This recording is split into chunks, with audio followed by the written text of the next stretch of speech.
à cette conférence sur le lien entre l'IA et le sport, l'IA, les maths et le sport. Je vais me présenter, je m'appelle Gatane. Donc moi je suis professeur agrégé de mathématiques, je suis professeur de SNT et également musicien, donc dans un domaine assez différent, on va dire, des maths et tout ça.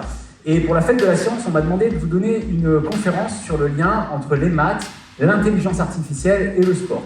Il faut savoir qu'en fait, donc moi je mène depuis 2 ans en fait avec des élèves de seconde des projets autour de l'intelligence artificielle. Donc on s'intéresse à la fois aux applications de l'IA à plein de domaines, parce que l'IA dans l'avenir va révolutionner vraiment plein de secteurs d'activité. Et on s'intéresse également à l'IA elle-même, qu'est-ce que ça veut dire et comment en termes de collégiens ou de lycéens, vous pouvez déjà un peu saisir ce qui est vraiment derrière l'IA.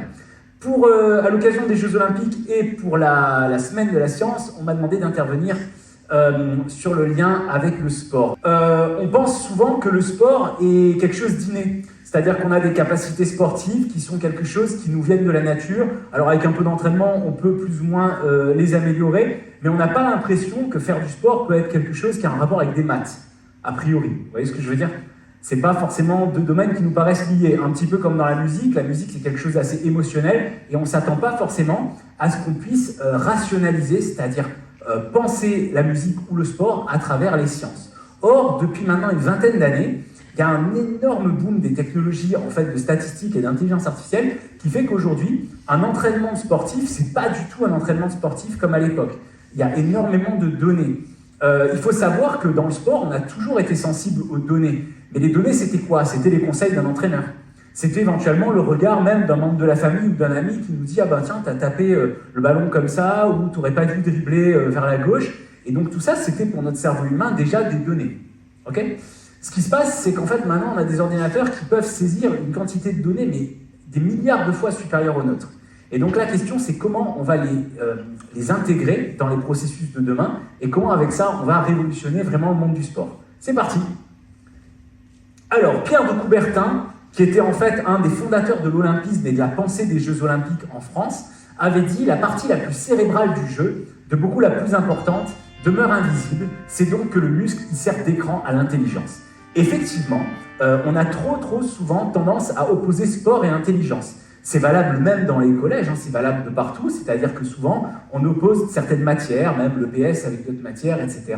Alors qu'en fait, quand vous faites une fac de STAPS, par exemple après le bac, ou des études autour du sport, vous vous rendez compte qu'il faut une quantité de connaissances énorme. Il faut faire de la physiologie, il faut faire de la médecine, il faut faire de la kinésithérapie, il faut comprendre en fait les principes des muscles, il faut aussi comprendre les principes de la motivation, du mindset, c'est-à-dire de l'esprit humain, comment on trouve les ressources pour se dépasser. Faut connaître des trajectoires ou des maîtrises de certaines données. En fait, il y a énormément de connaissances qui nous permettent d'être performants dans un sport. Et certainement pas seulement uniquement notre force physique ou éventuellement le fait qu'on pratique ce sport très régulièrement. Ça ne suffit pas, quoi. Suivant. Alors, on va faire un petit peu d'histoire de tout ça. Dans les années 2000, on voit une explosion de l'intelligence artificielle dans les jeux vidéo. Levez la main peut-être de ceux qui ont déjà joué à NBA 2K par exemple. Vous voyez ce que c'est? Le jeu NBA 2K, c'est un jeu de basket. Ouais, alors on en a un, c'est déjà cool. Et si je vous dis FIFA? Ok, beaucoup plus.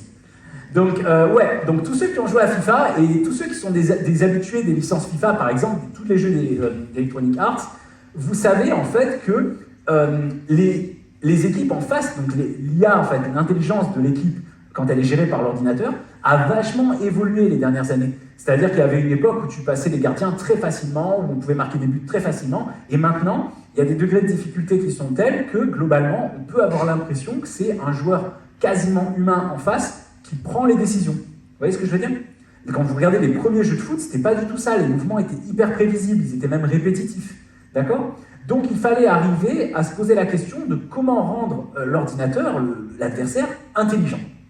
Donc, qu'est-ce que c'est que l'intelligence et comment on peut transmettre l'intelligence humaine à une machine? En 2011, il y a la sortie d'un film qui s'appelle Moneyball qui va faire vraiment sensation parce que dans les années 2000, il y a une révolution dans le monde du baseball américain et du baseball et du basket. Et en fait, vous avez des petites équipes qui n'ont pas beaucoup de budget qui vont commencer à se poser une question. C'est, on ne peut pas rivaliser avec les grosses équipes. Elles ont trop d'argent, elles ont trop de conseils, elles ont trop de coachs, elles ont trop de stars. On n'arrivera jamais à gagner le championnat et à s'imposer si on n'a pas une autre astuce. Et il y a un des coachs de ces équipes, qui s'appelait Podesta, je crois, qui en fait va avoir l'idée géniale de se dire « Ok, on va faire intervenir les maths. On va essayer d'analyser toutes les statistiques des équipes adverses, toutes les statistiques de leur match, et essayer de comprendre comment avec ça, on va pouvoir établir leurs points faibles. » Ok? Un petit extrait. Il y a des équipes pauvres. Ensuite, il y a facilement 15 mètres de merde. Et en dessous, il y a les... Mon boulot est d'emmener cette équipe jusqu'au championnat. J'ai besoin de plus d'argent. On va pas rivaliser avec 120 millions de budget. Il faut qu'on change d'approche.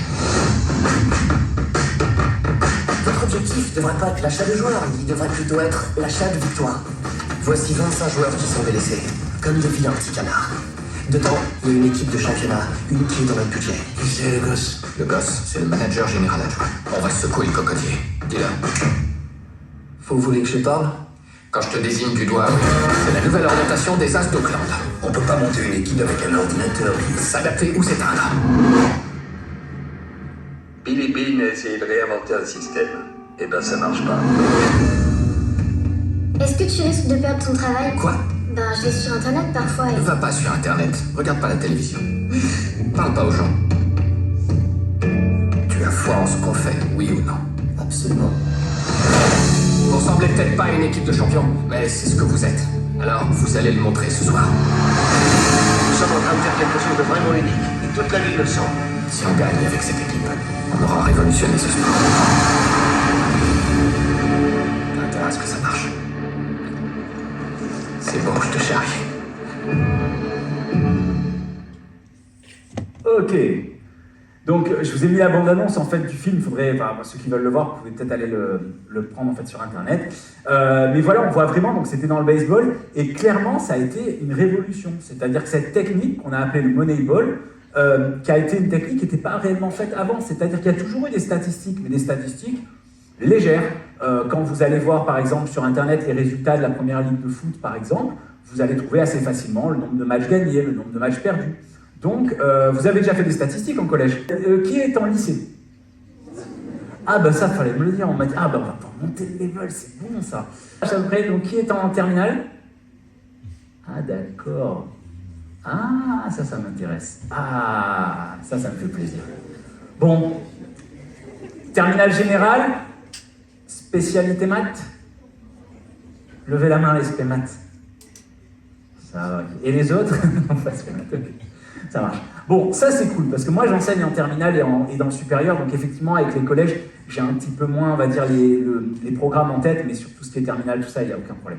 Donc en fait, effectivement, si vous avez déjà fait un peu de stats et que vous en avez fait, vous savez qu'il y a deux types de statistiques, la statistique descriptive et la statistique inférentielle. La statistique descriptive, c'est le calcul des moyennes, des médianes, des fréquences, des quartiles, vous connaissez tous ces trucs-là. Donc le calcul de moyenne, qu'est-ce que ça veut dire? C'est descriptif. On décrit un phénomène. Vous calculez par exemple le nombre de tirs qu'a fait un joueur au foot, vous regardez combien de tirs étaient cadrés, vous pouvez calculer la fréquence de tirs cadrés, c'est-à-dire le nombre de tirs cadrés divisé par le nombre total de tirs qu'il a fourni. Ok? Donc vous pouvez avoir des données. Mais le problème de ces données, c'est qu'elles ne sont pas prédictives. C'est pas parce que tu sais qu'un joueur a fait 20% de tirs cadrés que ça veut dire qu'au match suivant, il va les faire. Vous voyez ce que je veux dire? C'est pas dit que les fréquences soient toujours les mêmes, et elles le sont rarement. Il y a ce qu'on appelle un principe, de variation des fréquences, concrètement, de variation de l'échantillon. On appelle ça en maths la fluctuation d'échantillonnage. Et si on le réalise sur plusieurs événements, par contre sur 100 matchs, 900 matchs, par exemple, on peut commencer à faire une statistique qui devient un petit peu prédictive, en utilisant à ce moment-là le monde qu'on appelle dans les maths les probabilités. Donc, au lieu de regarder ce qui s'est vraiment passé sur les matchs, on se demande ce qui est probable sur les matchs suivants. Vous voyez l'idée? Mais c'est très artisanal. On est obligé de partir de statistiques qui sont lourdes à obtenir, et on essaye d'avoir des données, et en général, c'est compliqué. Donc, jusqu'en les années 2000, c'est là qu'ils vont commencer à avoir l'idée de faire venir vraiment des mathématiciens, des stratèges qui vont apporter cette note mathématique. Mais les ordinateurs ne sont pas encore assez puissants pour apporter suffisamment de données. En 2015, sort l'Apple Watch. Et ça va être l'essor des montres connectées. Donc dans ces montres connectées, qu'est-ce qui se passe? On a un capteur de fréquence cardiaque, d'accord? On a un podomètre pour comprendre le nombre de pas qu'on fait. On a un certain nombre de données et on a une puce GPS. Autrement dit, vous allez pouvoir vous géolocaliser, y compris sur un terrain. Ce qui veut dire que la montre est capable de commencer avec un capteur GPS à vous dire combien de déplacements vous avez fait. D'accord? Est-ce que vous avez trop couru? Est-ce que vous êtes épuisé pour rien? Est-ce que vous avez fait 100 fois le tour du terrain à des moments pour rien alors que vous auriez pu rester en défense? D'accord? Et c'est ce qui peut causer peut-être le fait que sur l'action suivante, tu sois moins bon sur ta défense parce que tu as trop couru avant. D'accord? Tu peux travailler la vitesse de tes attaquants. On va en parler plus tard pour le mercato. Si quelqu'un te dit que c'est le joueur le plus rapide de la région et que c'est lui qu'il faut embaucher, tu n'as pas de preuve si tu n'as pas de données statistiques GPS ou de données statistiques sur ce joueur. Donc, le fait que sorte l'Apple Watch et tous ces montres connectées vont vraiment... Alors, il y avait déjà des capteurs GPS dans les stades, mais là, ça va se transmettre au sport amateur. Il y a plein de gens qui vont pouvoir commencer à mesurer leur performance. On en parle plus tard. La suite. Hop. Merci, excusez-moi. Tac. 2016, ça arrive dans le monde du football américain, principalement. Les Golden State Warriors vont commencer à collaborer avec une très très grosse boîte américaine qui s'appelle Sound Spectrum et qui est spécialisée dans l'IA. Et ils vont commencer à optimiser les stratégies à partir de l'intelligence artificielle. On en parle juste après, je ne vais pas révéler tout de suite, mais en gros, on va se demander comment ils ont réussi à avoir plus de données. On va le voir après. IBM Watson également. IBM, c'est une des plus grosses marques d'ordinateurs au monde, va commencer à s'intéresser aux Masters de golf, au tennis. Donc ça commence à infuser dans tous les sports. Vous voyez ce que je veux dire? On en parlera plus tard, jusqu'au sport de combat, jusqu'à pas mal de choses. On passe à la suite. 2017, c'est le FC Barcelone. J'ai mis que des dates un petit peu isolées, je ne peux pas parler de toutes les équipes. Mais le FC Barcelone, le Barça, il commence à regarder les données des joueurs clairement et à intégrer des technologies wearable. Des technologies wearable, c'est des technologies qu'on peut porter. Donc les joueurs aux entraînements, ils ont une puce GPS ou ce qu'on appelle une puce RFID. Est-ce que quelqu'un sait ce que c'est? GPS, ça va. RFID, c'est les technologies qu'on voit chez Decathlon dans les habits. Je ne sais pas si vous avez remarqué, quand vous allez chez Decathlon, vous prenez un vêtement, en fait, ce vêtement est traçable dans le magasin. Vous le mettez à la fin dans la borne, là, et il est repéré automatiquement, vous n'avez pas besoin de le biper directement. Il y a une puce dans le vêtement qui fait qu'il est repérable. Mais il n'est pas seulement repérable dans le bac, il est repérable dans le magasin. N'importe où. L'équipe peut retrouver... Donc c'est comme une technologie GPS, mais c'est un petit peu différent. C'est local, et donc ça aussi, ça va être mis directement, notamment dans le football américain, on le met dans le maillot des joueurs, par exemple, vous voyez? Et donc tout ça va permettre de suivre en temps réel l'intégralité des données des entraînements, et même des matchs. Vous avez en 2019 le rugby, en Irlande notamment, qui commence vraiment à utiliser l'IA, et en 2019, surtout, on va en reparler plus tard, parce que j'ai rencontré un de ses fondateurs pour votre conférence, et on va en parler, la société Skill Corner, qui est une start-up française, qui fait des solutions d'analyse vidéo basées sur l'IA. On en parle plus tard, je vous spoil pas le truc maintenant. C'est parti, la suite.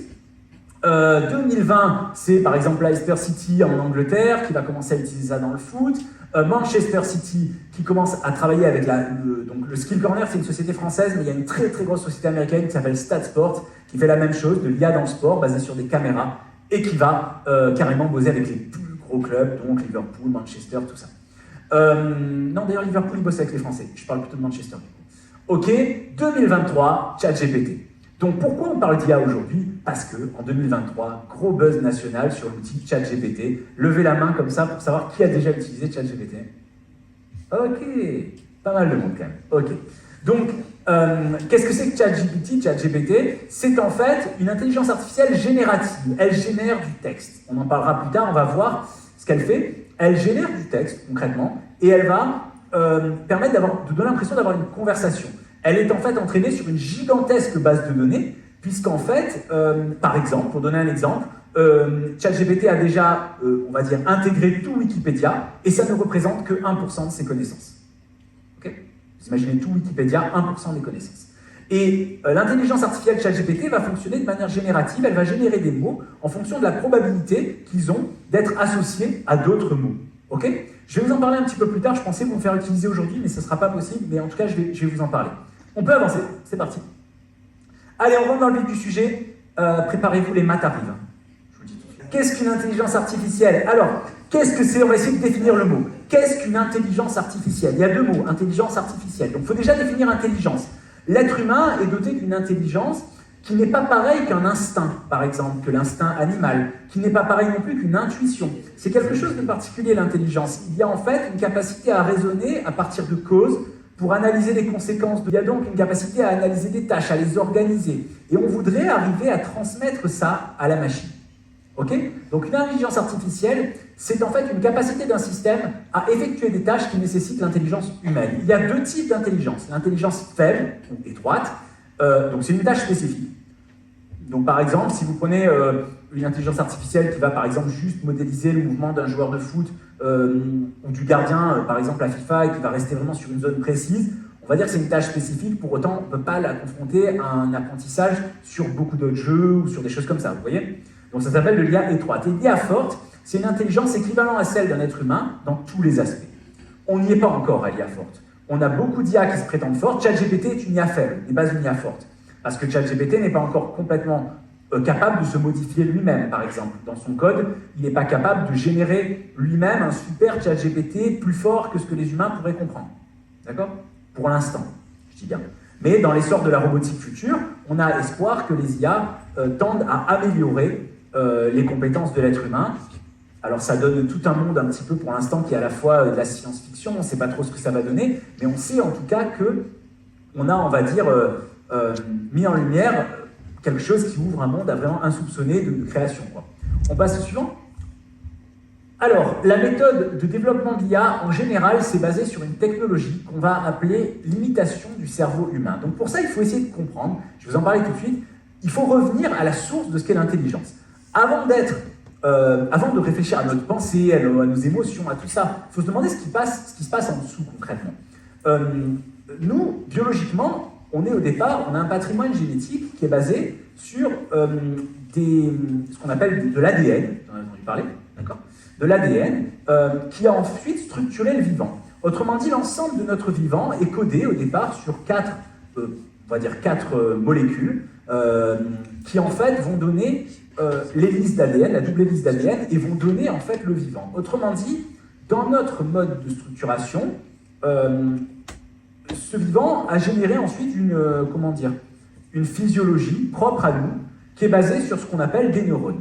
Okay, c'est-à-dire que concrètement, dans le cerveau, et également d'une autre manière des neurones moteurs dans la moelle épinière, nous avons des neurones, des cellules, qui vont s'articuler entre elles, on va voir tout de suite comment, et permettre à un influx électrique de se déplacer un peu partout dans notre cerveau principalement, puis dans notre corps, et de transmettre un signal, de transmettre une information. D'accord? Ok. Le problème vient d'où? Quel est l'ADN de l'ordinateur, entre guillemets, si on peut parler d'ADN? C'est-à-dire que un ordinateur, à la base, n'est régi que par de l'électricité. Vous coupez la prise de l'ordinateur, aussi intelligent soit-il, vous débranchez la prise d'électricité, il n'y a plus d'intelligence. Vous voyez ce que je veux dire?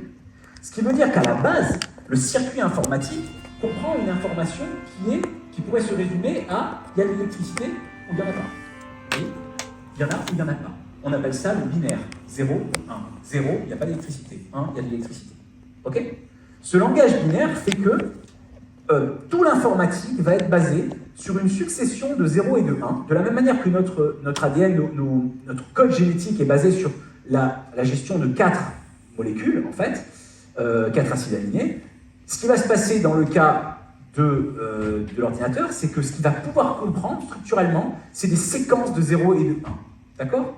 Quand vous avez 8, 0 et 1 d'affilée, on appelle ça un octet, comme 8. Quand vous avez 1024 octets, vous obtenez un mégaoctet. Quand vous avez 1024 mégaoctets, vous obtenez un gigaoctet, puis un téraoctet, etc. D'accord? Ce qui se passe, c'est que tous ces octets de données, tous ces octets, par contre, de 0 et de 1, de chiffres marqués d'affilée comme ça, dans ce langage binaire, va donner ce qu'on appelle des données brutes. Okay? Ces données, telles quelles, une suite de 0 et de 1, telles quelles, sans interprétation, ne représentent rien. C'est le logiciel, enfin c'est l'algorithme qu'on va mettre là-dessus, c'est-à-dire la façon dont on va demander à l'ordinateur d'interpréter, si vous voulez, ce code, qui va générer que cette suite de 0 et de 1 devient un texte, ou devient plutôt une vidéo, ou devient plutôt un code, une carte bancaire, ou quelque chose. Vous voyez ce qui se passe? De la même manière que notre code génétique pur, il est codé pour ensuite générer la création de quelque chose, d'un organe, de quelque chose, autour de notre genèse, quoi, de notre embryogénèse, quand on est vraiment fœtus. Ok? Donc, ce qui se passe, c'est qu'on va essayer de revenir à la source de ça, et donc l'objectif va être de reconstruire nos neurones. On va se concentrer pour l'instant que sur ce qui se passe dans le cerveau.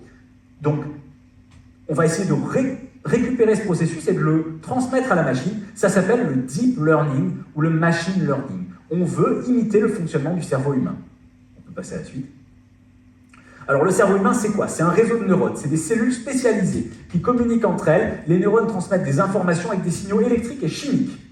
Quand vous vivez une émotion, n'importe quoi, par exemple, vous venez de recevoir un super like sur Insta ou sur Snapchat et vous êtes content de ce qui se passe, vous avez de la dopamine qui est sécrétée. C'est un neurotransmetteur, c'est une molécule qui est sécrétée au niveau de vos neurones cérébraux, et cette dopamine c'est en fait un neurotransmetteur qui gère, on va dire, notre humeur, notre joie. Donc on est content, on a cette sécrétion de dopamine. Vous avez au contraire une humeur quelqu'un qui est dépressif, par exemple, qui fait une dépression, va avoir un problème dans la production d'un neurotransmetteur qu'on appelle la sérotonine. D'accord? Ce qui se passe, c'est que donc au sein de notre cerveau, il y a des procédés électriques, c'est-à-dire des signaux électriques qui passent entre ces neurones, et des signaux chimiques, du message chimique qui est produit au niveau. On va détailler ça, allons-y. Donc autrement dit, quand on croit qu'on pense des choses, c'est vrai que ça fait notre humanité, nos émotions, tout ça. Mais attention, là-dedans, il n'y a pas encore que l'étincelle du vivant. Il y a encore des choses qui sont peut-être implémentables. Alors voilà ce qui se passe dans notre cerveau. Ça, c'est un neurone. C'est une cellule, quoi, concrètement, avec un noyau, d'accord, avec du cytoplasme. Et vous avez des... Alors, vous m'avez dit que vous étiez en lycée, pour la plupart, j'allais dire des fils, parce que je pensais au départ que c'était vu, mais on va étendre un peu. Vous me dites si c'est pas compréhensible, vous n'hésitez pas à la fin à poser des questions. En gros, vous avez des branches, quoi, si vous voulez, de ces neurones, arrivantes et sortantes. Ok? Les branches qui arrivent dans un neurone s'appellent les dendrites. La branche sortante, parce qu'il n'y en a qu'une au départ, qui ensuite a des terminaisons, s'appelle un axone. Ok? Donc schématiquement, un neurone, c'est quoi? C'est une embouchure, un petit peu comme dans un fleuve, il pourrait y avoir une embouchure de plein, on va dire, de rivières, de choses qui affluent vers le fleuve. Vous avez donc une embouchure d'informations par chacune des dendrites qui va être connectée à l'axone d'un autre neurone et qui va lui amener une information. Ok? Donc, qu'est-ce que j'appelle information? C'est un potentiel électrique, un peu d'électricité. Ok? Ce qu'on appelle un potentiel d'action. Ce potentiel d'action transmis par l'axone du neurone précédent arrive dans les dendrites. Chaque dendrite reçoit de l'information électrique. Le neurone fait la somme de tout ça. D'accord? Donc c'est un sigma, c'est une somme, moyennant des coefficients, on va en parler tout de suite, et transmet un influx électrique. Ce qui est représenté ici par la petite l'étoile jaune comme ça là. Et ça, c'est un potentiel d'action. Ok? Et vas-y, c'est transmis par les terminaisons axonales à un certain nombre, en arborescence, de neurones qui sont terminaux. Ok? Il y a donc... voilà. Ce qu'il faut dire aussi, c'est qu'au niveau entre l'axone et la dendrite, il y a un vide. Il y a un vide. C'est pas connecté, c'est pas collé. Si c'était collé, la transmission du signal pourrait continuer à se faire de manière électrique. Mais il y a un vide. Donc il va falloir que le signal change de nature. Ok? Au bout de la dendrite, il y a ce qu'on appelle une synapse. C'est un vide. Ce qui va se passer, c'est qu'il y a des petites vésicules, qui sont des vésicules présynaptiques, qui contiennent chimiquement des neurotransmetteurs, donc de la dopamine, de l'adrénaline, de la noradrénaline, de la sérotonine, toutes ces molécules. Et plus il y a de l'électricité qui va sortir, ou selon la nature de l'électricité, certaines vésicules vont libérer un certain nombre de leurs molécules chimiques. Et elles vont être captées par le neurone d'après, qui lui-même va en traduire une information électrique. Vous voyez ce qui se passe? Ça va? Du coup, à ce niveau-là, il se passe quelque chose qui est plus binaire. Vous voyez?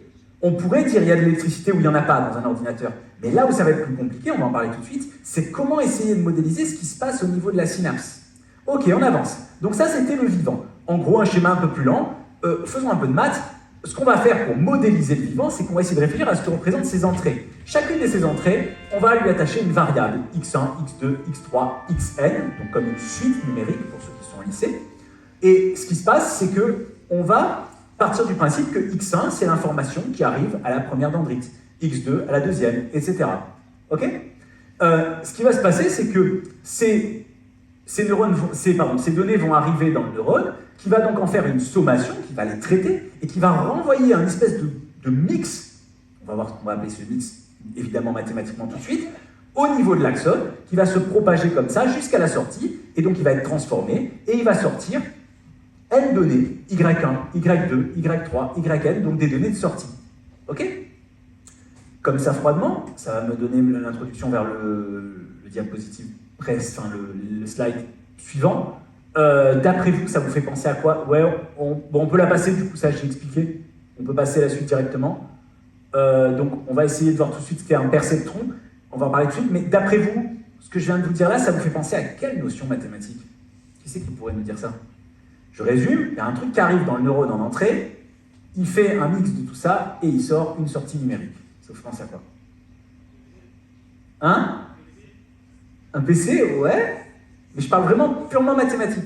Un objet mathématique qui fait ça. Ouais. Python?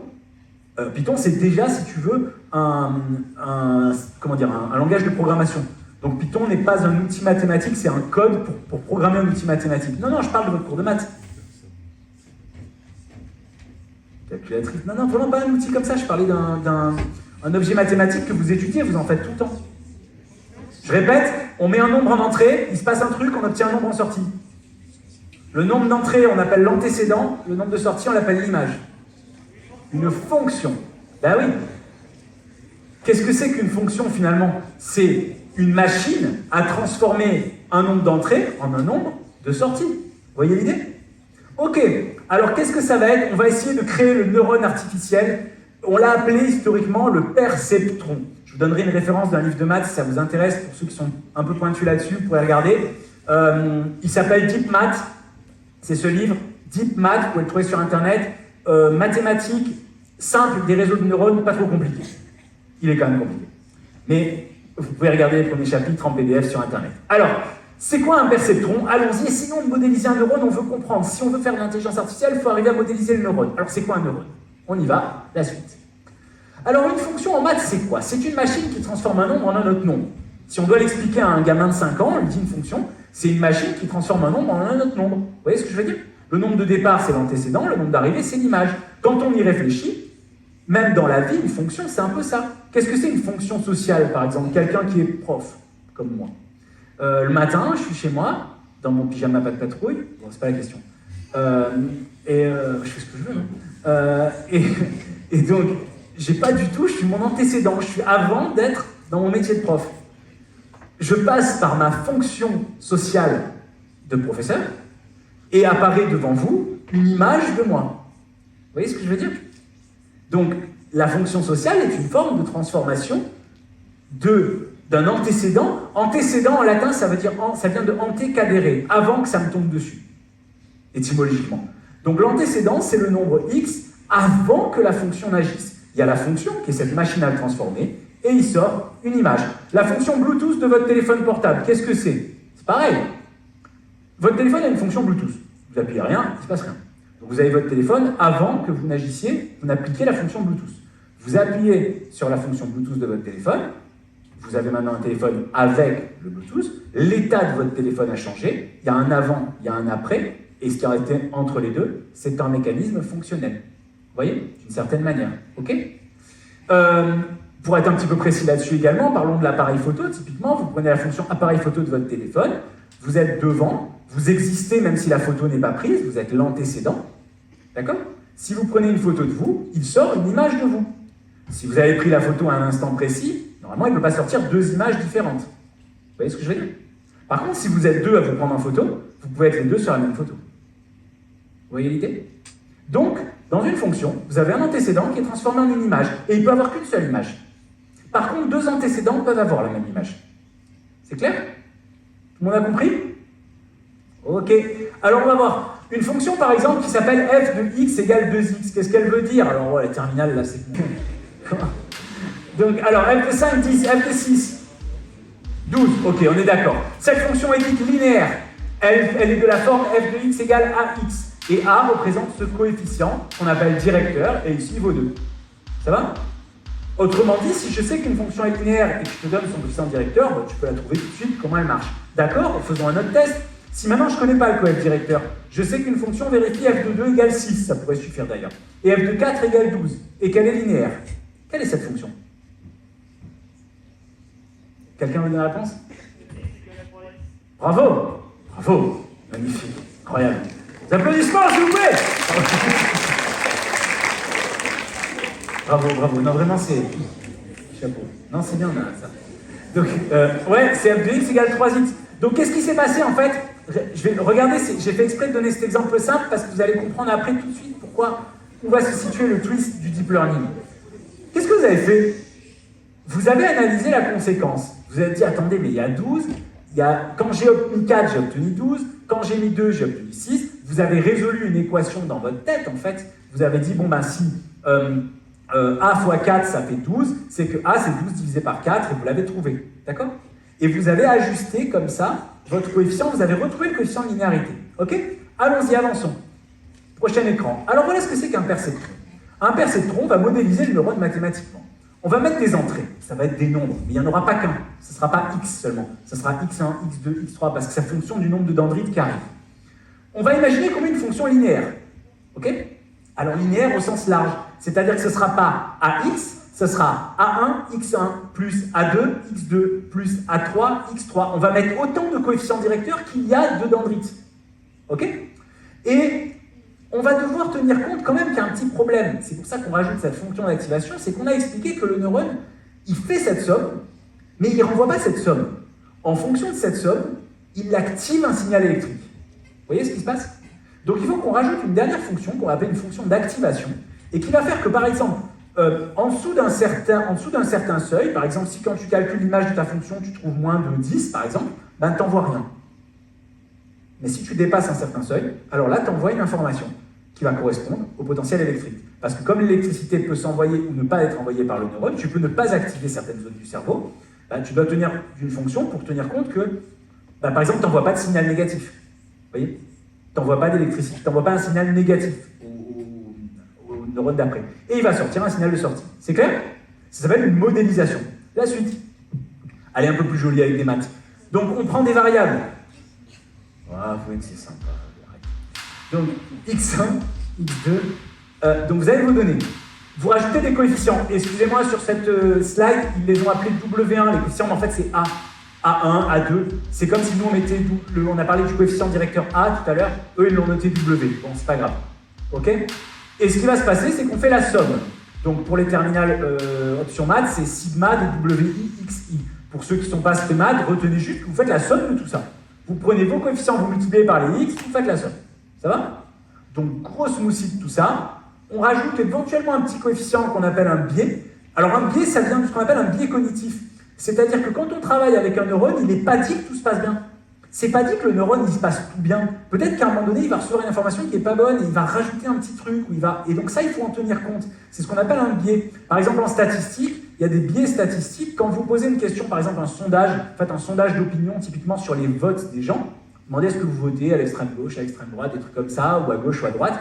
On sait qu'il y a des votes qui ne vont pas être facilement avouables pour les gens. Ils ne vont pas avoir tendance, ils vont avoir tendance à mentir. Donc quand on fait des statistiques et des sondages d'opinion, on est obligé de tenir compte du fait qu'on sait qu'il y a des menteurs dans le lot, en gros. Donc on va rajouter un paramètre qu'on appelle un biais pour tenir compte du fait que le sondage est peut-être biaisé. Vous voyez, on va compenser le biais. Donc là, le fonctionnement neuronal, comme on n'est pas sûr que tout se passe si bien que ça dans le cerveau, on rajoute un paramètre pour venir tenir compte de ce biais.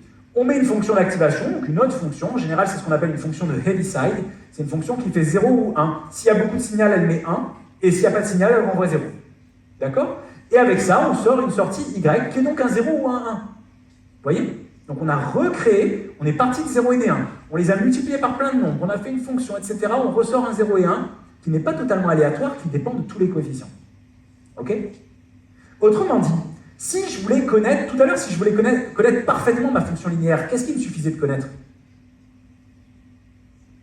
Il y en a qui s'endorment. Tout à l'heure, quand j'ai... Ouais, j'ai entendu. Oui, le coefficient. Si je connais mon coefficient, je connais ma fonction linéaire. Et donc là, si je veux connaître parfaitement le fonctionnement de ce neurone qu'on appelle un perceptron, qu'est-ce qu'il faut que je connaisse par cœur? Qu'est-ce qu'il faudrait que je retrouve? Ben, les coefficients. Donc c'est ce qu'ils appellent W ici. A1, A2, A3. Ok? Si j'arrive à les connaître parfaitement, si c'est les bons, ben, le neurone fonctionnera exactement comme je veux, puisqu'il aura les bons coefficients pour produire les bons résultats à partir des bonnes entrées. Vous voyez l'idée? Ok. La suite, s'il te plaît.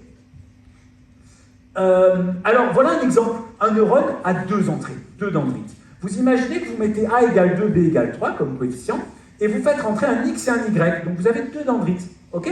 C'est une fonction de deux variables. Il n'y a pas une seule variable, il y a deux variables. Mais ça ne change rien. Vous avez deux nombres et vous sortez un nombre en sortie. Ok? C'est pas tellement choquant finalement. C'est un peu comme si tu... voilà, je sais pas, par exemple, quand tu regardes les jeans, il y a toujours une taille au niveau de la taille, une taille au niveau de la longueur. Donc si tu dis qu'un jean c'est un 30-34, tu vas associer un produit à deux nombres en fait, concrètement. Donc là, ce qui se passe, c'est qu'on prend les nombres XY et on trouve un résultat. Et on va mettre une fonction en sortie, qui est la fonction de Heaviside. Ils auraient dû noter H ici. H de XY égale 1 si la suite est positive, 0 sinon. Donc on calcule 2x plus 3y. Si le résultat est positif, on met 1 en sortie. S'il est négatif, on met 0.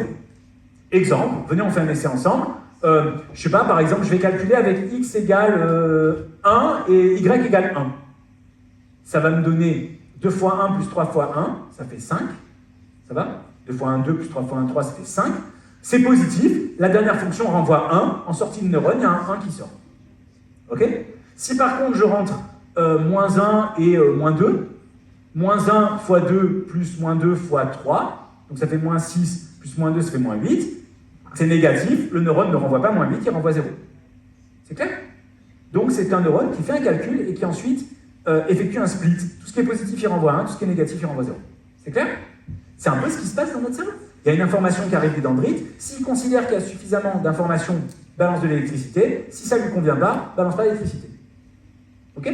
Ok, la suite. Merci beaucoup. Je voudrais quand même dire que quand je dis la suite, en fait, c'est pas la suite que je devrais dire. Je devrais dire, on remercie bien fort en régie. On a Johanna qui est en régie. Si on peut lui mettre un petit remerciement, ça serait sympa, parce que ça ne fait pas comme ça. Hein. On a Christophe. Et voilà, on a... Pour le dernier prénom, on en reparle tout à l'heure. Et le dernier prénom. Merci, dernier prénom. Merci beaucoup. C'est le meilleur. Sur ce. Donc c'est moche, je sais.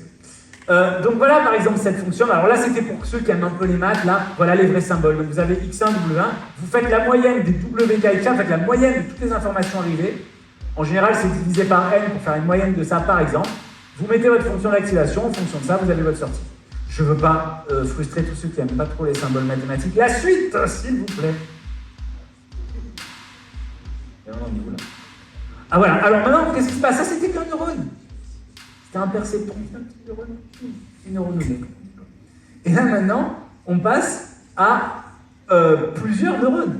Donc là, c'est un réseau de neurones. Qu'est-ce qui se passe? Chaque boule représente une couche de neurones, et chaque dendrite, les sorties, on va les envoyer, maintenant qu'on a notre 1, 0 de sortie, on va le renvoyer vers plusieurs neurones qui vont les prendre en entrée. Et vas-y, ils vont faire des calculs avec, ils renvoient une sortie, etc., etc., etc. Donc chaque neurone d'entrée grâce à ses coefficients, génère une sortie, qui grâce au coefficient du neurone suivant génère une autre sortie. C'est exactement ce qui se passe dans le fonctionnement cérébral. Je ne parle pas de la synapse, c'est pas très clair pour l'instant. Vous remarquez qu'on n'a pas réglé le problème du fonctionnement synaptique.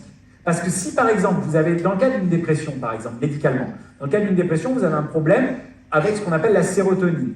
Qu'est-ce que c'est que les antidépresseurs? C'est des inhibiteurs de la sérotonine, c'est-à-dire des choses qui régule la production de sérotonine. Donc si une production au niveau d'une synapse est anarchique, elle ne va pas être vue dans ce réseau de neurones-là. Donc il faudra rajouter des paramètres pour qu'on comprenne ce qui peut se passer pour réguler ou déréguler une synapse. Ok? On va en parler plus tard, ça va peut-être être ce qui va faire que l'IA ne va pas forcément avoir la bonne réaction. La suite, s'il vous plaît.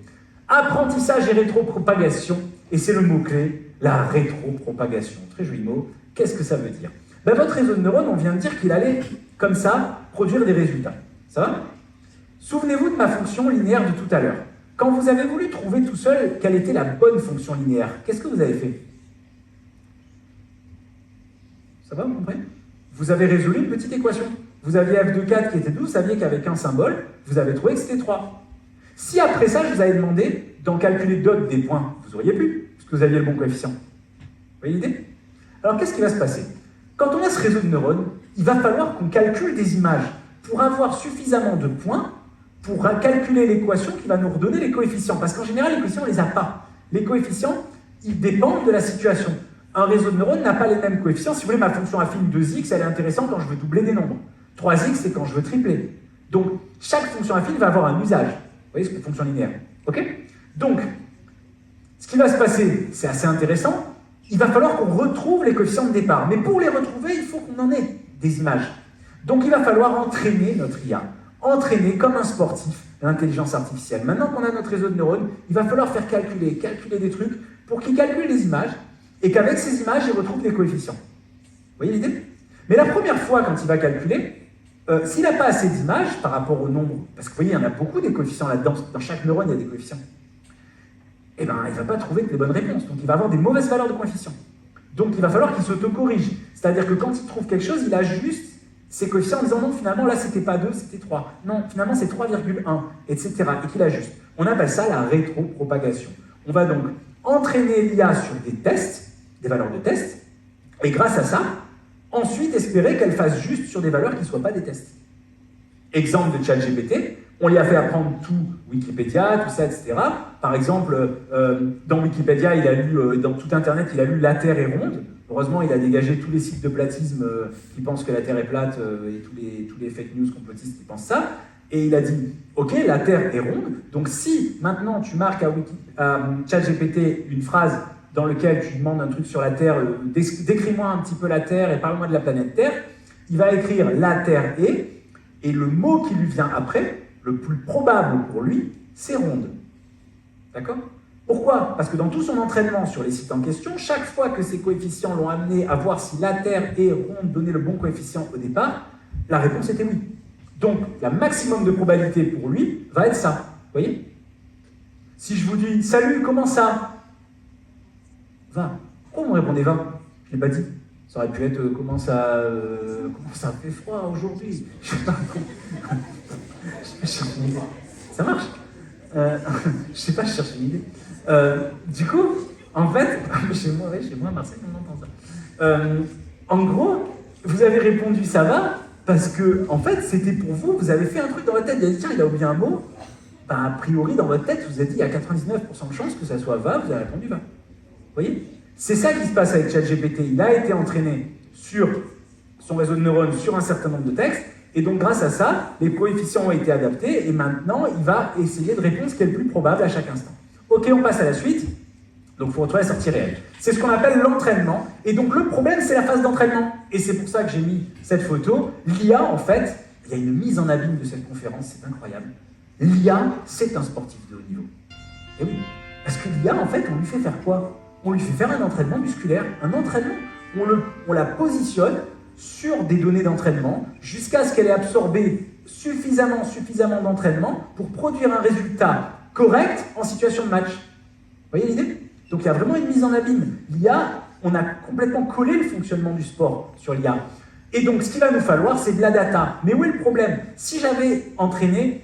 Je vais prendre un exemple très simple. Pourquoi ChatGPT a fait un gros buzz? Je parle beaucoup de ça parce que ça a été le gros buzz l'année dernière. Il y avait eu d'autres IA qui avaient commencé à être testées où on pensait que Google, par exemple, a failli battre le fonds OpenAI, qui est la société qui a sorti ChatGPT, qui est en fait financée par Microsoft. Ils ont failli les battre pendant plusieurs années avant en sortant des IA et en essayant de les mettre aux dispositions du grand public, comme a fait ChatGPT. D'accord? Sauf que, au lieu de les lancer, de les retirer d'Internet au moment du lancement, ils les ont lancés sur les réseaux sociaux. Or, par exemple sur Twitter, une IA ne met pas plus de 5 heures, actuellement encore, je crois que ChatGPT n'a surtout pas été mis sur X. En gros, je crois qu'une IA sur Twitter ne met pas plus de 5 à 6 heures à devenir raciste. C'est-à-dire que l'IA, en données d'entraînement, elle se contente d'observer les conversations, de converser, et donc de voir quelles sont les associations de mots, vous voyez? Et si sur Twitter, j'en sais rien, moi, voilà, étranger est associé à délinquant dans tellement de tweets possibles, elle va simplement considérer que la plus grande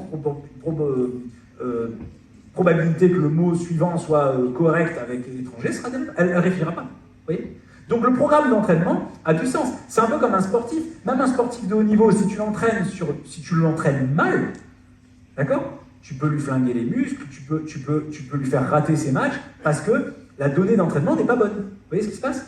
Donc, on va voir le problème de la data. Et la data, ça va être la clé. La data d'entraînement et ensuite la data que va nous fournir l'IA. OK? Donc, la clé, ça va être la qualité de cette data. Je veux bien qu'on avance un petit peu. Alors c'est pour ça que j'ai fait 3 rencontres majeures. Ouais, enfin bon, j'ai surtout passé 3 coups de fil. Mais enfin, j'aime bien 3 rencontres majeures. En fait, j'ai donc appelé 3 vrais spécialistes en fait, de ça en France pour votre conférence.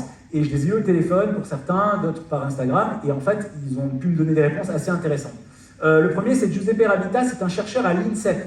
Donc l'INSEP, c'est l'Institut National du Sport. C'est eux qui forment tous les sportifs de haut niveau en France et qui, en fait, préparent notamment nos sportifs pour les Jeux Olympiques 2024. D'accord ? On va voir comment ils se servent de la data. Morgane Jacquin, c'est Skill Corner, dont on a parlé tout à l'heure. C'est eux qui étudient les données des matchs de foot en France. Dans beaucoup de ligues, en tout cas. Et Aurélie Dupont, qui est l'autrice de ce livre Data et Sport, qui vient de sortir, et que je ne saurais trop vous conseiller de feuilleter. Si jamais votre CDI là, ça peut être pas mal. L'acheter, je sais pas, mais en tout cas, le feuilleter, ça peut être pas mal. Achetez-le, remarquez. Vous n'avez pas regardé la vidéo, probablement. Achetez-le. Enfin, je sais pas, parce que je vais vous montrer forcément. Ok, on continue. C'est parti.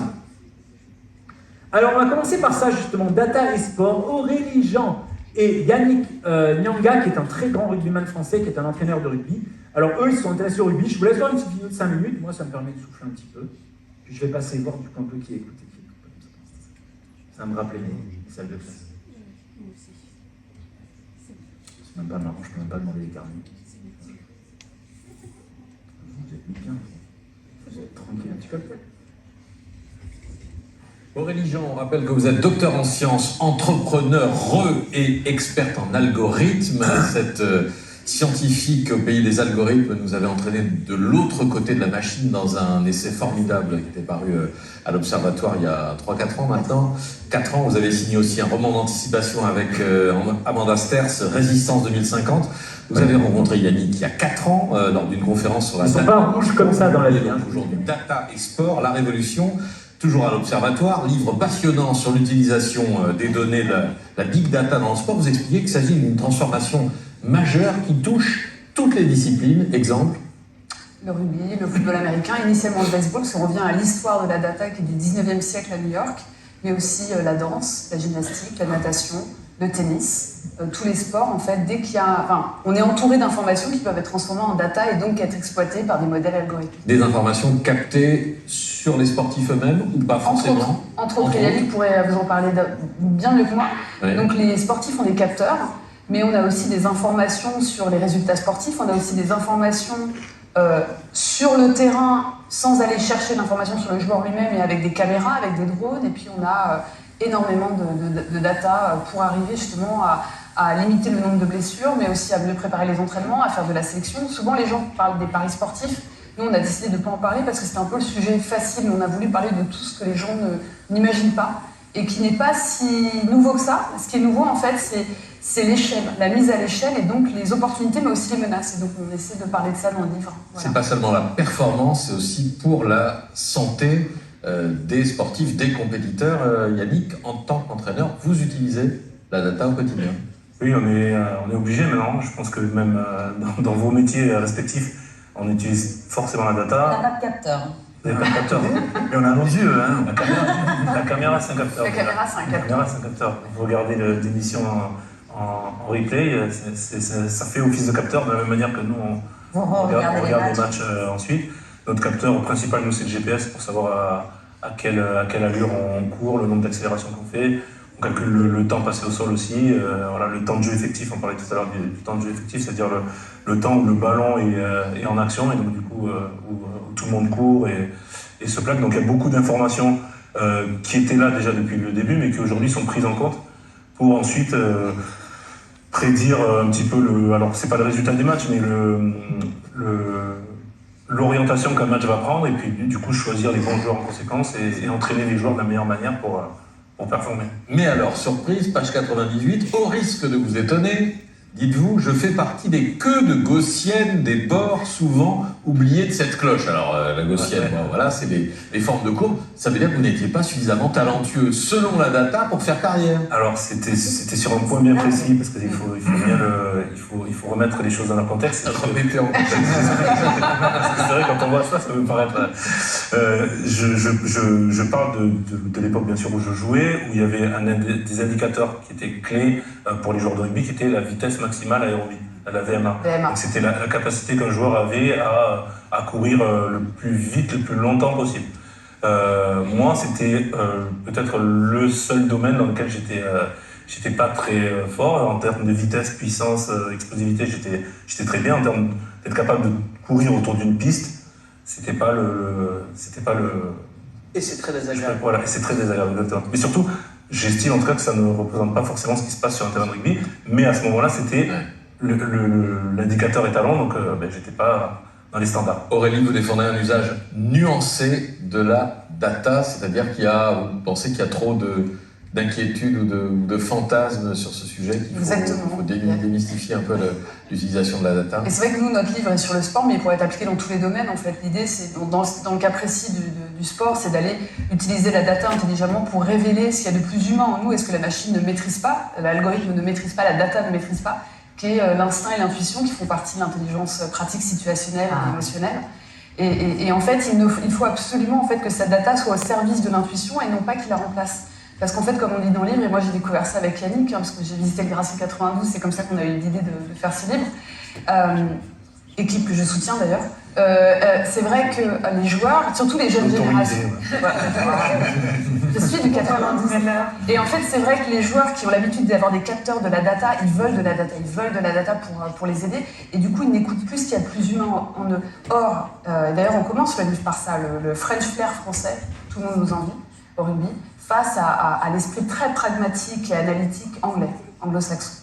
Et dans un match en fait, qu'on raconte, et il faut surtout faire attention, c'est dans tous les domaines, dans la médecine, dans la santé, dans la finance, dans tous les domaines. Et j'aimerais sinon vous parler de Clean My Mac X, qui est un...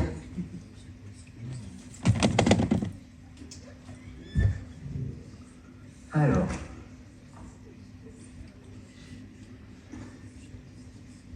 Ok. Alors, on va dire un petit mot de cette vidéo, quand même, on va en reparler. Alors, on va parler un petit peu de cette vidéo. Donc, vous voyez, en fait, ce livre est super intéressant. Je vous ai laissé cette vidéo parce que c'est un bon résumé, en fait, de ce qui s'y passe. Il parle, en fait, de plusieurs choses. Donc, de l'application dans le rugby, vraiment. On se rend compte, en fait, pour faire simple, que les clubs de rugby ont très vite commencé à tenir compte de la data. Et aujourd'hui, dans les entraînements des gros clubs professionnels, ça se fait pas du tout comme avant. Je veux dire, il y a vraiment des datas. Des puces GPS sont sur tous les joueurs aux entraînements. Donc, j'ai pu rencontrer Aurélie, donc justement, échanger un peu avec elle. Clairement, c'est vraiment maintenant comme ça que ça se fait. C'est pas du tout un entraînement qui est à l'ancienne. Alors, il y a du sens pour le mercato, évidemment, mais il n'y a pas que ça. Il y a plein de décisions sur le terrain. Ils ont besoin, quand ils visionnent les matchs, d'avoir vraiment des données. Alors, on va parler de ce type de données là tout de suite. Mais en tout cas, ils ont besoin de beaucoup de données et ils prennent des décisions par rapport à ça. Quels sont les deux écueils? Alors, je ne parle pas encore d'éthique pour l'instant, de bioéthique ou d'éthique, on dira un petit mot à la fin, mais pour le cours de philo. Mais en tout cas, la question c'est quels sont déjà les risques d'un point de vue sportif? Ils en ont parlé un petit peu, est-ce que vous avez compris? Lui, par exemple, Yannick Nyanga, qu'est-ce qu'il a dit, lui, concrètement? Bon, je crois que je vais donner la réponse. Non, en fait, il a parlé des gaussiennes. Vous savez ce que c'est que des gaussiennes? Ce sont des courbes de Gauss, ce sont des courbes en cloche. Quand on étudie la distribution de certains phénomènes, on se rend compte qu'ils suivent très souvent des courbes qu'on appelle des gaussiennes, des courbes en cloche. Autrement dit, si on fait un histogramme, par exemple, on s'intéresse à la performance, la VMA dont il parlait, là, d'accord, la vitesse moyenne, je crois, anaérobie ou aérobie. En gros, vous aurez toujours des gens très très lents, une grande partie des gens qui vont être proches de la moyenne du résultat, et des gens qui performent énormément avec des vitesses très fortes. Okay, dans tous les phénomènes, c'est comme ça, vous regardez la taille des individus, vous avez toujours, si vous voulez, en grande partie des gens qui vont être autour de la moyenne, et de moins en moins de gens qui vont être soit dans la catégorie de la plus petite taille ou de très très grande taille. C'est très très souvent comme ça vient de ce qu'on appelle en maths, en probabilité, la loi des grands nombres. Ce phénomène se traduit par le fait qu'il y aura toujours des queues de distribution, c'est-à-dire des gens qui sont soit dans les très très faibles quantités de la distribution, soit dans les très très fortes. Et le problème des queues de distribution, c'est qu'elles échappent à la normalité dans notre sens. Vous voyez? Or, elles sont normales. Elles font totalement partie de la courbe d'une loi normale. Donc, qu'est-ce que c'est que la normalité? Ce n'est pas un phénomène totalement philosophique. On le positionne souvent sous l'angle moral ou philosophique. Mais la normalité, mathématiquement, c'est la cohérence avec la courbe d'une loi normale. Vous voyez ce que je veux dire? Donc, si vous êtes, par exemple, très très très très grand, vous n'êtes pas anormal. Vous êtes dans la frange des 2,5% de la loi normale qui constituent les gens de taille les plus élevées. Vous voyez ce qui se passe? Donc, ce qui se passe, c'est que ce Yannick Nyanga, à l'époque, s'il avait été uniquement recruté par une IA, comme c'est le cas aujourd'hui, c'est-à-dire que vous avez des joueurs qui sont testés, on parlera après de Parcoursup, mais c'est un peu le même principe d'une certaine manière, vous avez une IA, un algorithme qui va venir gérer tous les dossiers, c'est pareil, et rendre un certain nombre de décisions déjà avant que l'humain intervienne. Donc il est certain que dans ces décisions d'IA, il y a du très bon, parce qu'il y a une énorme, très bonne gestion du flux normal, on va dire, de contenu, mais dès qu'on est dans des situations litigieuses, l'IA n'a pas encore totalement l'intelligence, ou en tout cas les méthodes. On peut trouver des systèmes pour ça, mais en gros, dès qu'on est dans des situations litigieuses, lui, par exemple, n'aurait pas été recruté, parce qu'il aurait été hors des valeurs, donc il n'y aurait pas eu de discussion. Or, en fait, c'était un des meilleurs joueurs de rugby professionnel, et donc, il fallait le recruter pour d'autres raisons, pour un ensemble de paramètres qu'une IA ne pouvait pas repérer. Vous voyez? L'aspect humain, la capacité à se motiver, plein de choses. Vous voyez ce que je veux dire? Donc lui, il explique que, attention, on ne peut pas s'en remettre à ça. Deuxièmement, il cite dans le livre un match entre la France et l'Angleterre, où justement, dans le jeu anglais, qui était très très cartésien, la France était très très très dominée dans ce match, je ne me souviens plus de l'année du match, et en fait, ce qui a vraiment fait la différence dans le match, ça a été une intuition. C'est-à-dire qu'ils ont eu l'intuition qu'il fallait faire un truc, et pourtant, c'était pas la décision stratégique la plus logique dans le match. Vous voyez ce que je veux dire?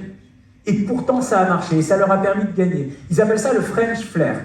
C'est un espèce de flair, d'intuition, qui fait que parfois, on va prendre une décision qui n'est pas complètement probable, mais qui est la bonne. On peut le comprendre en amour, on peut le comprendre dans plein de domaines, dans des domaines où l'intuition est beaucoup plus dominante, mais dans le sport, si les clubs font trop appel à l'IA, ils risquent d'oublier leur capacité à avoir une intuition. Vous voyez? Donc il met en garde face à ça. On ne peut pas prendre toutes les décisions uniquement sur l'IA. Ok? Dans le même genre, une info importante. Je l'ai oublié. Oui, ça me reviendra. Donc ouais, il met en garde par rapport à ça, par rapport à la décision. Je vous disais, oui, de prendre une décision uniquement grâce à l'IA. Ok, passons au choix. Ok, on va aller à la diapositive suivante, au slide suivant. Donc voilà les types de données que l'IA va apporter. Les données GPS, donc on en a parlé, les puces GPS sur les joueurs, les puces GPS, ça. Mais il n'y a pas que ça, il y a les caméras et les drones. Donc on peut filmer les matchs. On peut filmer les matchs par plusieurs caméras, par des drones, et avoir par exemple, vous prenez un 4-4-2 au foot et vous voulez voir si le 4-4-2 est resté stable pendant tout le match, vous pouvez faire un tracking vidéo par le dessus, par un drone de votre stade, et vérifier quelle est la position de la défense en temps réel, est-ce qu'elle modifie beaucoup ses positions. Vous pouvez faire un travail avec des caméras qui sont embarquées sur le long du terrain, faire des caméras dans le but, pour voir où est-ce que les mouvements du gardien de but, est-ce qu'ils sont équivalents, équiprobables, ou est-ce qu'il a des réflexes, par exemple de gaucher ou de droitier, des choses comme ça. Vous avez le flux télé, on va en parler, c'est-à-dire que mettre des caméras, mais finalement ça c'est ce que vous faites. Qu'est-ce que vous faites vous quand vous êtes sportif amateur et que vous voulez vous améliorer? Vous regardez des matchs à la télé, vous dites ah ouais putain, en fait il joue comme ça au tennis, ah c'est génial, j'aurais pas pensé, vous allez peut-être tester une manière de jouer. Donc qu'est-ce que vous faites? Vous analysez de la data et vous prenez des décisions, tout simplement. Ok? Les données d'événements, ce sont des données relevées à la main lors des événements. Donc vous avez des gens qui vont voir des matchs et qui relèvent le nombre de buts, le nombre de cartons, le nombre de tout ça. Ok? Il faut savoir qu'aujourd'hui encore, on va en parler après, les données d'événements sont encore très supérieures aux données d'IA, et vous avez essentiellement des sociétés qui en fait sont basées en Europe et aux États-Unis, mais qui externalisent en Égypte, en Inde principalement, les données d'événements. Autrement dit, le match est regardé en Inde ou en Égypte par des gens qui en fait vont tout noter, le nombre de passes, tout ça, etc., le nombre de cartons rouges, le nombre de passes, le nombre de touches d'un ballon, etc., qui vont passer leur temps à ça et renvoyer ça ensuite aux sociétés de big data parce que finalement, sur un certain nombre de paramètres, l'être humain est pour l'instant encore irremplaçable là-dessus, et donc ils sont même moins chers que d'installer des caméras sur tout un terrain. Donc la partie manuelle est encore développée. Je ne pense pas pour longtemps, mais elle est encore présente. Et donc les relevés manuels. Ok, on avance, pas que ce soit trop long pour vous. Donc derrière ces données, il va falloir qu'il y ait quelqu'un qui les interprète. D'où les métiers de data scientist et de data engineer. En fait, un data scientist, ça va être quelqu'un qui est un scientifique de la data. Donc aujourd'hui, pour les terminales ici présents, vous avez plein de formations qui ont ouvert. Il y en a une à Marne-la-Vallée, par exemple en région parisienne, mais pas seulement. Maintenant, toutes les facs se spécialisent, même les écoles d'ingénieurs se spécialisent en des formations de big data, de gestion de la data. Parce que le sport n'est pas le seul domaine. Dans tous les domaines, on va avoir une explosion de la donnée. Et une donnée non analysée est une donnée qui est inutile ou corrompue, parce qu'il peut y avoir des données qui sont fausses, par exemple. Vous voyez ce que je veux dire? Donc, il va y avoir des métiers autour de ça, et clairement, l'IA va supprimer des métiers, mais va en rajouter. Donc, le data engineer, il va concevoir vraiment les intelligences artificielles et les algorithmes. Le data scientist, lui, il analyse. On avance. Donc, ça, c'est ma dernière conversation, du coup, avec Aurélie Jean. Je lui ai posé 2 questions pour terminer sur ce livre-là. Ce qu'il faut savoir, c'est que les data sont propriétaires. Qui est propriétaire d'une donnée? C'est compliqué comme question, ça. Qui est propriétaire d'une donnée? C'est compliqué. Dans le sport, vous regardez un flux télé à la télé, c'est la chaîne de télé qui a payé. Imaginez cette situation. Vous êtes joueur de foot et vous êtes filmé pendant votre match. D'accord? Ok. Vous êtes filmé par la télé, vous savez qu'il y a Amazon Prime qui vous filme ou TF1, vous faites votre match, etc. Vous avez performé ou contre-performé. Et vos données sont analysées en temps réel, le nombre de claquages que tu as fait, le nombre de trucs, etc., etc.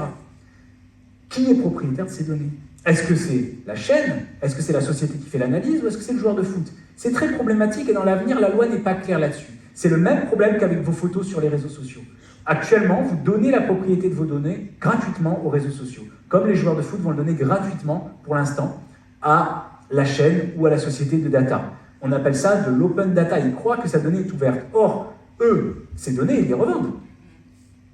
Donc, la question, c'est est-ce que le joueur lui-même, dans l'avenir, ne devrait pas dire « Moi, je refuse qu'on analyse mes performances parce que ça va peut-être changer la valeur de revente que j'ai, ça va peut-être changer la manière dont on me traite sur le terrain, ça a peut-être une valeur.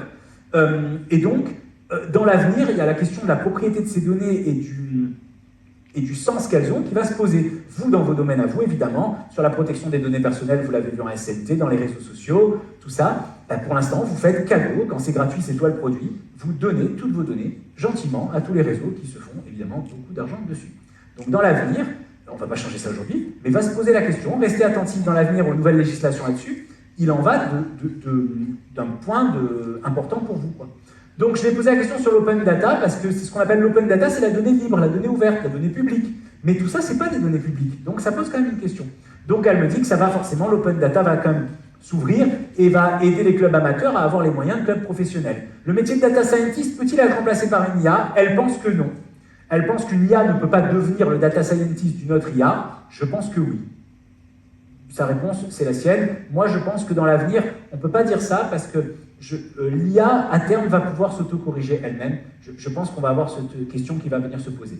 Enfin, est-ce que vous avez un mot à dire à des jeunes collégiens et lycéens sur le bon usage des données? Oui, la data, et quand elle est bien utilisée, peut révéler ce qu'il y a de plus humain en nous, donc peut nous améliorer, permettre d'améliorer les performances, mais si elle est mal utilisée, elle a des effets contraires. Les prochaines jeunes générations de data scientists doivent comprendre cela. Et peu importe la discipline dans laquelle ils appliqueront cette science, il est important qu'ils se forment à de nombreuses autres disciplines en cultivant leur curiosité, mais aussi à la diversité et l'inclusion. Parce que, par exemple, les IA qui sont créées dans la mode, vous savez qu'il y a des IA qui génèrent des vêtements aujourd'hui. D'accord? Vous avez déjà vu ça? Il y a plein d'IA qui sont utilisées maintenant par des marques, tout ça, qui génèrent des vêtements, génèrent des catalogues de vêtements en ligne, du stylisme, des choses comme ça. Sauf que, exactement pour mon exemple de Twitter, et là c'est basé sur tout Internet, les IA créées comme ça deviennent grossophobes. Parce que, évidemment, elles vont chercher le catalogue entier de vêtements sur Internet qu'elles peuvent trouver, les différentes tailles, et elles se contentent de reproduire de manière non éthique, non inclusive, non diversifiante, le catalogue des tailles et des modèles qu'elle a déjà vus. Vous voyez ce que je veux dire? Donc il y a un problème dans l'IA pour l'instant, c'est sa capacité à changer la vision du monde des humains. Pour l'instant, elle se contente d'imiter la vision du monde des humains. Donc ça pose une question. Ok? Voilà, par rapport à ça. La suite. On va parler de l'INSEP. Donc mon entretien avec Giuseppe Rabita, qui est un chercheur INSEP. Je vais essayer de faire un peu rapide, je pense que ça commence à être un peu long pour vous. Alors on va aller voir sur le site de l'INSEP ce que c'est que l'INSEP. Alors l'INSEP, Institut National du Sport, je leur ai posé la question, comment on arrive à travailler à l'INSEP un jour? En fait, c'est souvent par des études de STAPS, mais c'est pas seulement ça, ils recrutent aussi d'autres gens, des sociologues, des anthropologues, des sciences humaines, plein de trucs, et ils ont des gros projets de recherche. Actuellement, ils ont plus de 25 millions d'euros de subventions sur 3 projets, dont un qui a récolté 20 millions d'euros. Donc ça, c'est les labos de l'INSEP. Si on peut baisser un tout petit peu, Jonas, s'il te plaît, un petit peu en dessous, là, encore un peu, encore un peu, encore un peu, encore un peu. Alors encore un moins. Mais alors bon, et c'était pas ça les projets là? On remonte? Ils sont pas les projets. Très bien. Bon, mais je vais vous les dire oralement, c'est pas grave. Peut-être sur les laboratoires à droite en haut. Ouais, c'est bizarre parce que ma main était dessus. Ouais, descend. Voilà, c'est ça. Ouais, non, c'est pas ça. Enfin, c'est presque ça. Ouais, programme de recherche. Bah, pourtant, je l'ai mis bon lien. Ah, je vais pas aimer ça. Bon, ok. Bon, c'est pas grave. Oui, bah reste là-dessus, c'est bon. Ça va, c'est pas grave. Est-ce que tu peux descendre un tout petit peu encore, s'il te plaît? Oui, c'est bien ça. C'est parfait. Ça, c'est bon, parfait. On s'entend très bien. On est très déconnectés. Donc, ouais. Bon, en fait, je vais vous la faire simple parce que les noms, je les ai plus. Il y avait les noms. Il y a le projet Fulgur, il y a le projet Perform. Bon, le nom, à la rigueur, pour aujourd'hui, vous irez vérifier. En gros, ils ont 3 axes de développement sur lesquels ils ont chopé des gros budgets. Et là, ils sont sur 20 millions d'euros sur un des projets. Je vous dis, 2 millions et 2 millions sur les 2 autres. Le premier, celui qui m'a vraiment, je trouve super intéressant, sur lequel travaille Giuseppe Rabita, c'est la prévention de la blessure. Alors là, j'ai été assez épaté. En fait, avec de l'IA, ils sont en train d'apprendre à faire de la reconstruction musculaire. Alors là, j'ai été assez épaté, je dois vous le dire. C'est-à-dire, imaginons que tu remarques que Zidane a eu une carrière de fou et que vraiment, il s'est rarement blessé, qu'il a fait des super matchs, que vraiment, que c'était incroyable, et que tu te dis, si je pouvais avoir les jambes de Zidane. Oui, mais ce qui se passe, c'est que ils vont s'intéresser, via des capteurs aussi des exercices moteurs, des analyses IRM des muscles des joueurs, à comment l'IA pourrait apprendre la structure musculaire d'un sportif, d'accord? Donc les poings de Mohamed Ali, les bras de Mohamed Ali, ce que vous voulez, et comment elle pourrait vous donner des programmes d'entraînement qui vous permettent de reproduire exactement la même structure musculaire. Donc c'est pas du clonage, on clone pas le muscle, mais on te donne un programme d'entraînement qui t'amène au même niveau ou à un niveau compétitif que l'ensemble des meilleurs sportifs de ton domaine. Donc c'est assez fou, c'est assez flippant même par certains aspects. Enfin, c'est génial. Et du coup, il y a aussi un autre truc qui est intéressant, c'est pour les blessures. 80% des blessures les plus dangereuses pour un sportif, apparemment, dans ce cas-là, dans le cas du rugby notamment, c'est les ischio-jambiers. Donc en fait, ce qui se passe, c'est que là, on sait qu'il y a des claquages, c'est là que les sportifs se blessent le plus. Et donc si on arrive à avoir un programme qui permet de détecter les blessures en amont de la blessure, de voir quelle est la fibre qui est la plus sujet à des micro-traumatismes qui vont générer la blessure qui va poser problème, eh ben, on va pouvoir, via l'IA, repérer ça, là où un médecin dans un hôpital va recevoir, je sais pas moi, 4, 5 sportifs, 10 sportifs, 20 sportifs à l'année, mais c'est pas un échantillon comme l'ensemble des sportifs du monde, vous voyez? Donc d'avoir l'ensemble de ces échantillons, l'analyse des matchs, tout ça, leur permet d'avoir un programme là-dessus. Ils ont un programme sur la performance, évidemment, optimisation de la performance, et sur l'équilibre de vie, la diététique, tout ça, etc., pas mal de choses. Donc ça, c'était pour l'INSEP. Enfin, la suite.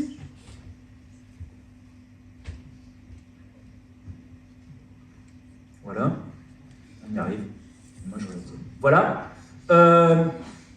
Ok, je vais avancer un peu pour arriver aux questions. Donc, Skill Corner, on va parler maintenant de Skill Corner. Donc, c'est le dernier acteur, start-up française, très très grosse start-up qui cartonne, créée par 2 anciens étudiants qui ont fait ça en sortie d'études. L'un était de Centrale Paris, l'autre était d'une école de commerce. Ils se sont rencontrés dans un master et ils ont décidé de monter Skill Corner. Leur réflexion, j'ai eu un de leurs associés au téléphone, a été assez intelligente. Ils se sont dit, mais en fait, ouais, le truc, c'est que les meilleures données pour les matchs de foot, de rugby, de foot US, de NBA, en basket, c'est les données des stades, des caméras. Mais sauf que, pour filmer un match correctement, il faut une vingtaine de caméras suffisamment positionnées, très très chères. Chaque caméra coûte très cher, l'IA coûte très cher, et aujourd'hui, il n'y a que 20 ligues de foot dans le monde qui peuvent se le permettre. Il n'y a que des très grosses ligues. Donc la Ligue 1, par exemple, ils ne peuvent pas. C'est pas suffisamment gros, la Ligue 1 française. Donc, voyant ça, ils se sont dit que tous les autres clubs voudraient de la donnée, mais ne peuvent pas les filmer. Mais eux, ce qu'ils se sont dit, c'est plutôt que de s'épuiser à essayer de perdre de l'argent, à installer des nouveaux systèmes moins chers dans les stades, on va prendre la donnée existante. Et la donnée existante, c'est quoi? C'est les retransmissions télé. Donc ils se sont mis en contact avec Hudl, qui est une société américaine qui gère et qui a enregistré tous les matchs de foot du monde, de différentes ligues, de tout ça, etc.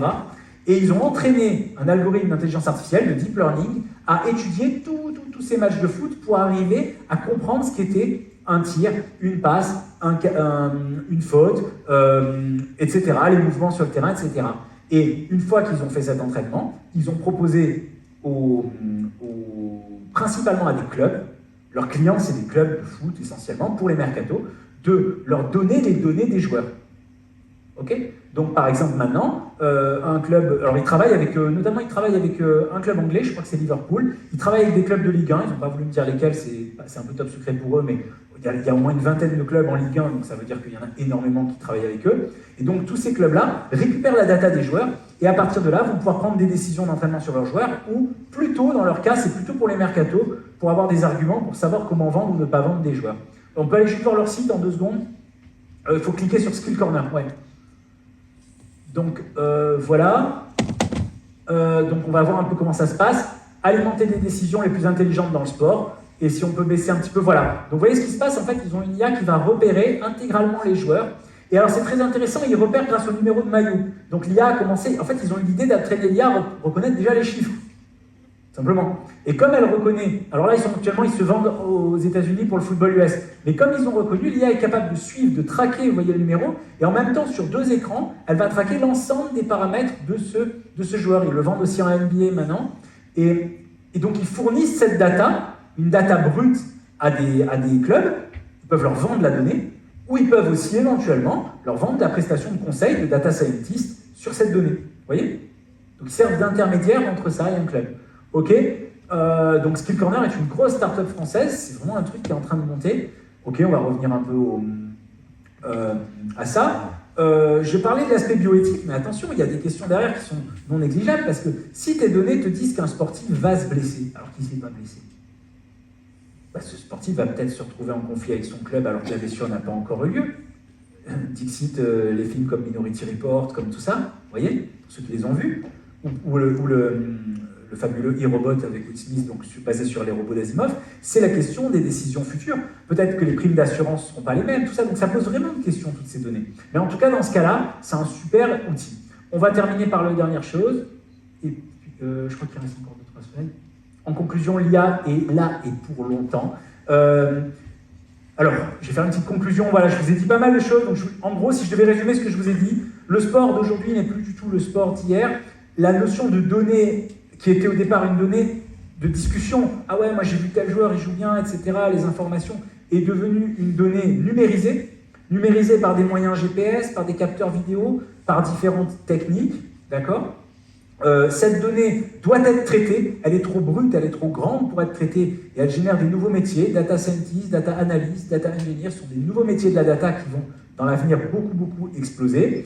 Cette data pose des questions sur son usage d'un point de vue bioéthique quand même, c'est-à-dire à qui appartiennent les données, quelle est la propriété de la donnée, quelle est sa valeur d'un point de vue éthique également, c'est-à-dire est-ce que les données qui circulent sur moi vont changer l'image de moi, la e-réputation que je vais avoir sur Internet ou éventuellement avoir des conséquences dans ma vie pratique. Mais on est à un tel développement du truc qu'on est clairement obligé maintenant de s'intéresser à ça et de comprendre comment ça va être utilisé. L'avenir n'étant pas... L'intelligence artificielle n'est que le début. C'est le début d'un projet qui est la robotique, qui est déjà très développé au Japon, un peu moins en France, mais quand même qui commence à se développer. Donc on commence déjà à avoir des robots qui font du sport, des robots qui entraînent des gens au tennis, des robots qui lancent des balles, mais pas seulement, qui ont des vrais réflexes et des choses assez intéressantes.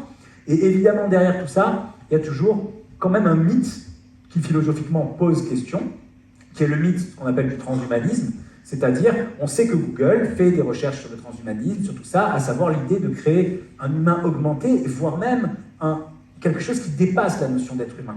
Donc derrière ça, il y a quand même quelque chose qui est complexe et qui ne doit pas juste faire peur, mais doit être étudié parce que vous êtes les générations qui demain vont pas légiférer là-dessus. Donc il faut que vous compreniez les choses que la génération d'avant aura du mal à comprendre.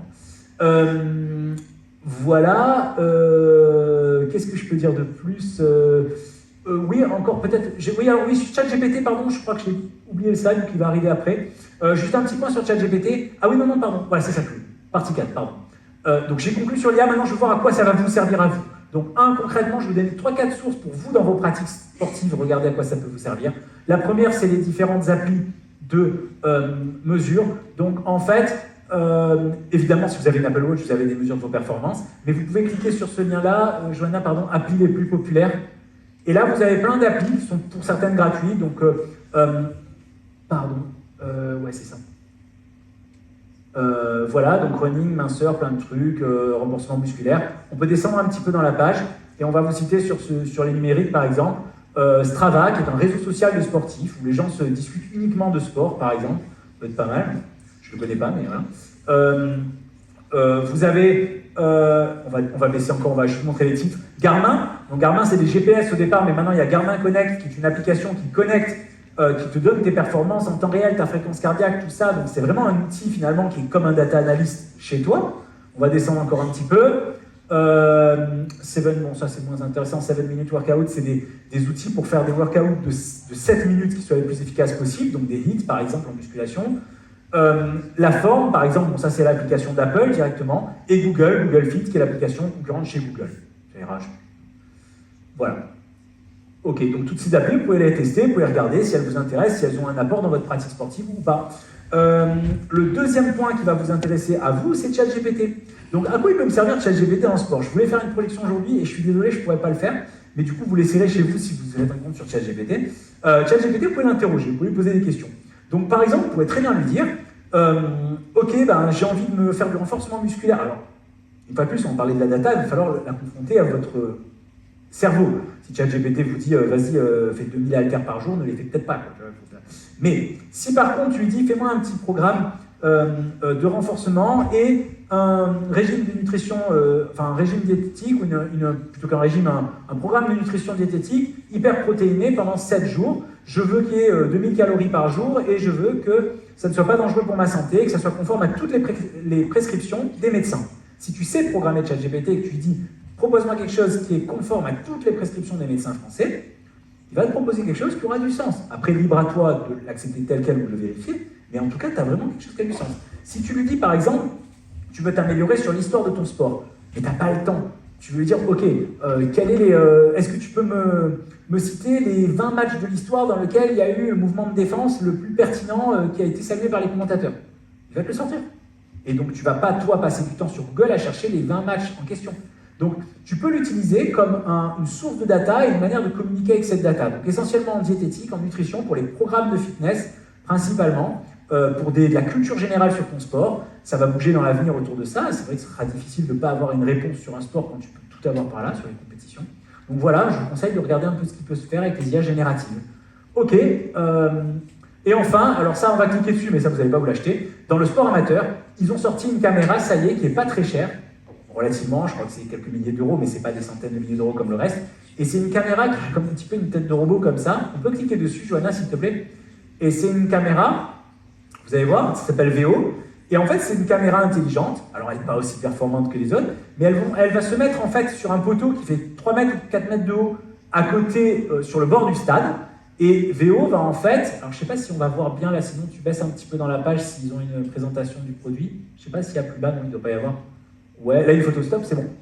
Tu vois, on la met en fait sur un pied comme ça au milieu du terrain. Il y a 2 yeux, en fait, 2 caméras qui vont filmer chacun des 2 côtés du terrain. Et donc, elle va filmer le match intégralement, mais à la fin, elle te rend, non pas le film de ton match, comme une GoPro, ce que tu as mis de GoPro, sauf que c'est intelligent, c'est-à-dire que ça va quand même repérer le numéro du joueur le mieux possible, et à la fin, on te donne aussi les stats de ton match, le nombre de passes de chaque joueur, tout ça, etc.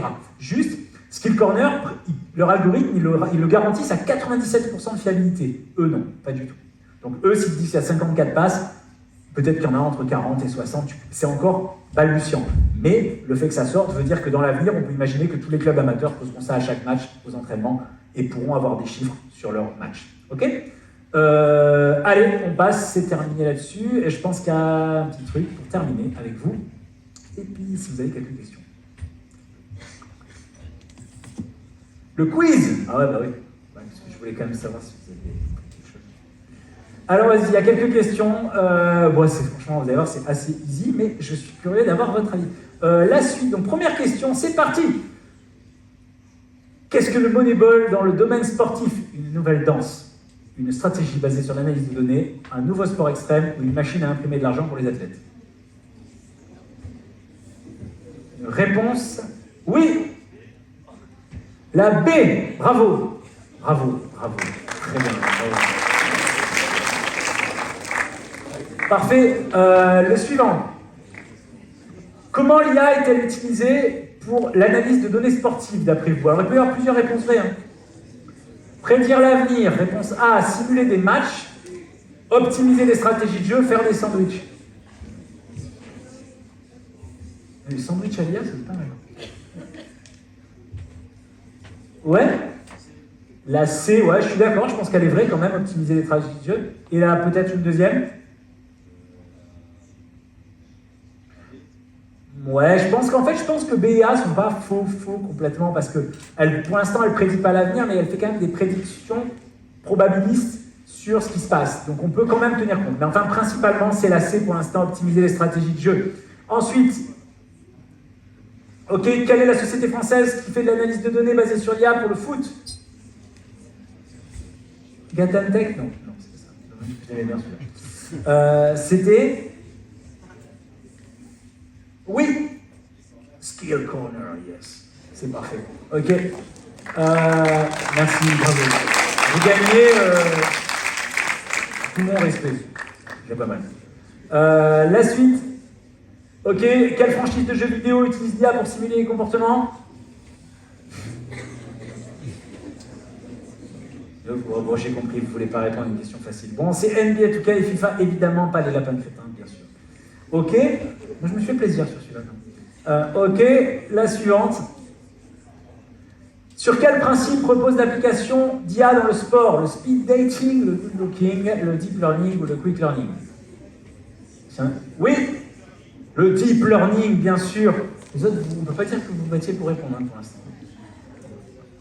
Vous ne vous battez pas pour répondre à mes questions, elles sont très bien mes questions. La suite.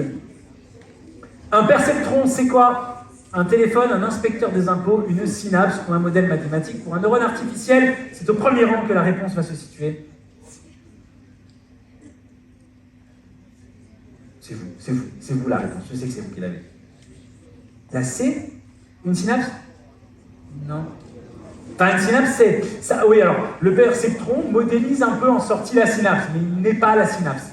C'est vrai qu'il y a un lien avec la synapse, mais c'est pas la synapse. Jeune. Très bon choix, très bon choix. L'ensemble de vos camarades est fier de vous, jeune homme. Bravo.